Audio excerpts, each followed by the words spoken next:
जय शिवराय, जय भीम, जय लवजी। आज शिवसेनेचे शिंदे गटाचे प्रवक्ते संजय शिरसाट यांनी एक विधान केलं की आनंद दिघे साहेबांची हत्या करण्यात आली। हे त्यांना आज आता इलेक्शन काही दिवसाच्या तोंडावर आलेले असताना हे विधान करावंसं का वाटलं? हे सर्व महाराष्ट्रातील जनतेने आणि त्यातल्या त्या प्रामुख्याने ठाण्यातील जनतेने ह्याचा विचार करायला पाहिजे की हे ह्यांना सगळं माहिती होतं, तर ह्यांनी इतके वर्ष ह्या जनतेसमोर हा विषय का मांडला नाही? आत्ता त्यांना मांडावंसं का वाटलं?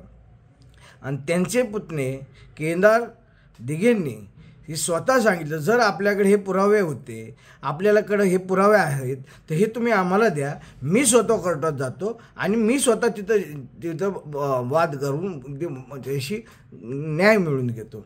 पण त्यांनी तसं केलं नाही। त्यांनी बरोबर इलेक्शनच्या तोंडावर आनंद दिघे साहेबांची हत्या झाली असं विधान करून ही महाराष्ट्राच्या जनतेला, ठाण्यातील जनतेला एक म्हणजे विचारांची विभक्तता त्यांनी दाखवण्याचा प्रयत्न केला। परंतु त्यांनी सिंधुदुर्गामध्ये या बहिणीवर पोलीस अधिकाऱ्यांनी तिला पळवण्याचा, तिला अपहरण करण्याचा प्रयत्न दारूच्या नशेत केला, त्याच्यावर ते काही बोलत नाही। राजसाहेब ठाकरेंनी आज वस्तुस्थिती मांडली की महिला भगिनींना तुम्ही मोफत पैसे देण्यापेक्षा त्यांना चांगले उद्योगधंदे द्या, तुम्ही त्याच्यावर काही बोलले नाही। तुम्ही स्वतः खासदार काँग्रेस पक्षाच्या नेत्या प्रणितीताई शिंदे यांनी की तिथं रेशनिंगच्या दुकानामध्ये तांदळाच्या जागी प्लास्टिकचे तांदूळ विकले जातात, ह्याच्यावर त्यांनी तुमचं काय भाष्य होतं की ते जिल्हाधिकाऱ्यांचा विषय ते करून घेतील, आपण त्याचे योग्य न्याय नाही करू। म्हणजे तुमचा प्रत्येक विषयाशी विसंगत आणि भिन्नता दिसून येते।